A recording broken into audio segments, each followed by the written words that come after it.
spent much of my time in Paris in the Grand Galerie de l'Evolution, looking at going through the Hall of Extinction. Couldn't tear myself away from it.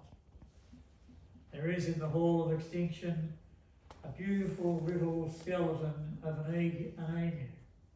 We tend to think, we've grown up thinking, the extinct Tasmanian emu was tiny. It was actually only slightly smaller than the mainland emu.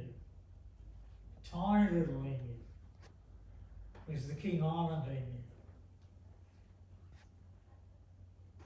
The last of the King Island emus died in the Jardin des Plantes in Paris. Having been moved there from Malmaison, where it was under the tender love and care of Josephine. This poem is called Emu Eats the Future, Dark Dreaming in the City of Light. It has 4 sections. The first section is about the King Island emu in the Grand Galerie de l'Evolution, Paris, 2013, which was the year that I was there.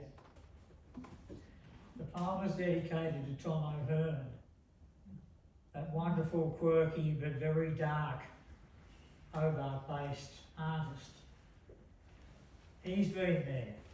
He had a residency in Paris. And like me, he found himself in the Grand Galerie de l'Evolution. And he read a book. And I read the same book, not at the same time. And in this book, the story is told of how the very young Notre Dame disgorged its audience not long after it was built into the big square that it fronts on, and there the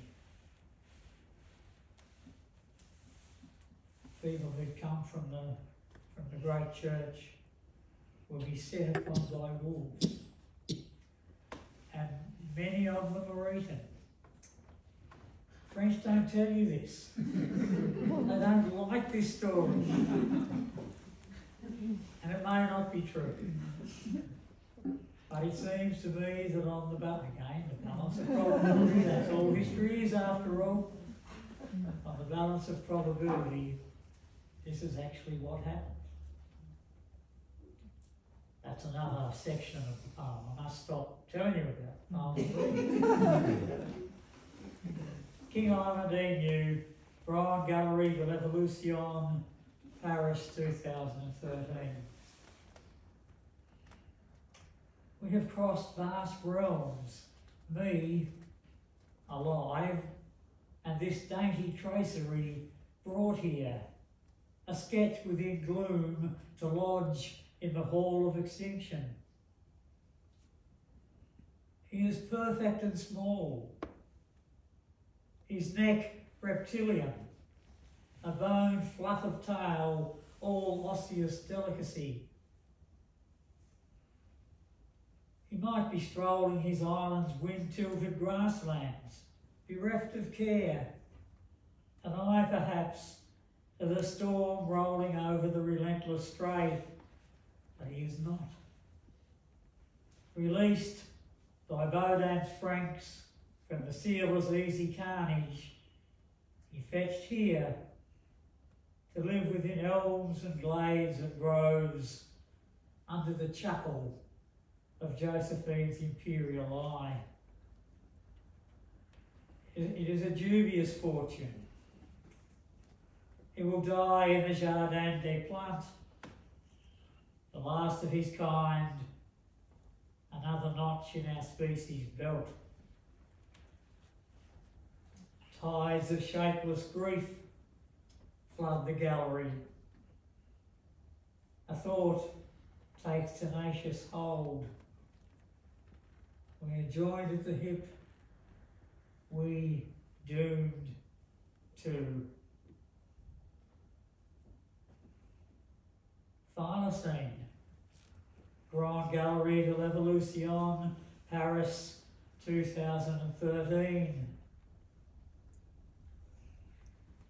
How young she is. How soft. How fresh her coat. She slips from the night of her ever after. Why is she here? She is the absence that marks my island. And I'm difficult at this remove even to imagine.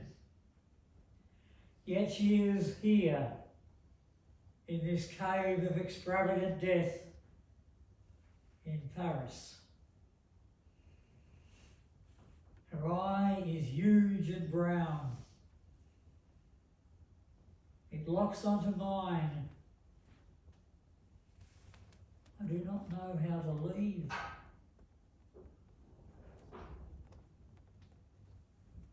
Place du Parvis, Notre Dame, Paris, 1447 to 50, Paris, 2013. In the great square, the great cathedral's forecourt, students on gap years throng, light innocence in bejeaned blonde cavort. Stars and stripes are stitched to backpacks, stylishly slung. They strike huggy poses of cute, hygienic perfection, wide-eyed, careless, unknowing. A busker chaplain walks through trills of mirth. This is a place blessed for culture. Mere minutes downriver is the Louvre, revered epicentre of high Western art. Louvre, wolf den.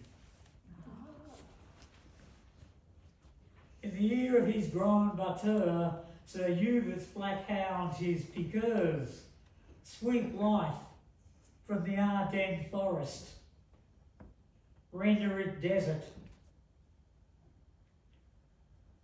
Cattail's pack moves south.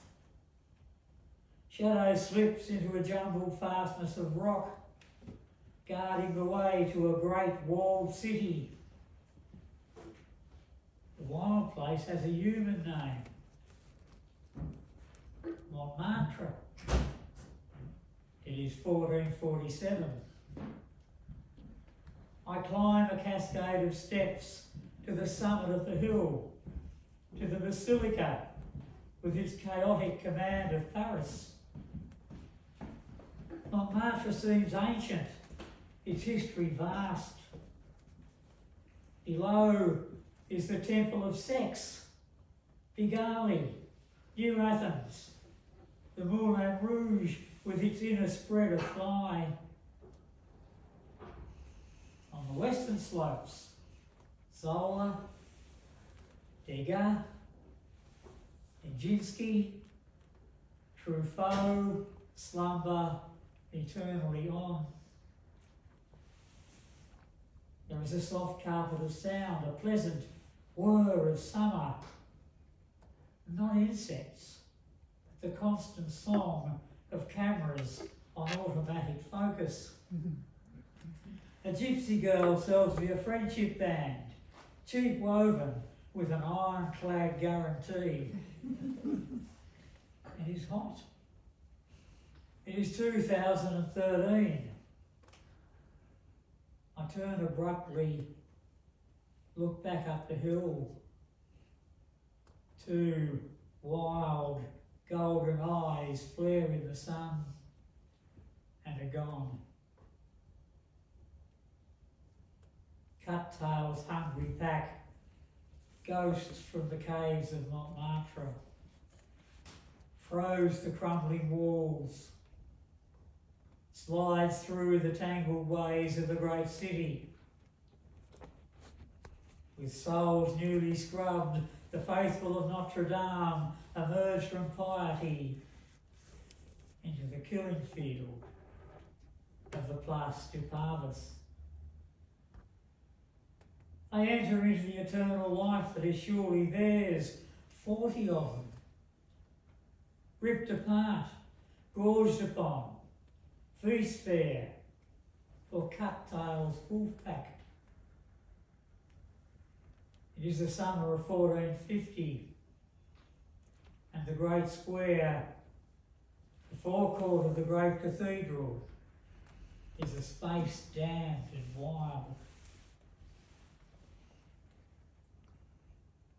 Summer becomes winter, the grip of hunger tightens. Cut-Tail returns to the Parvis to a memory of feast and plenty, into ambush. From the ramparts of the great house of God, a fierce bow-strung rain pelts down. Blood and butchery returns to the square without outrage, without violation now of the ordained order of things. It is the winter of 1450, and the wolves are dead. That, at least, is the glib and easy take. From the North Tower, the cathedral's old chimera look down, keep their counsel, bide their time. Even you reach the future, Hobart 2013.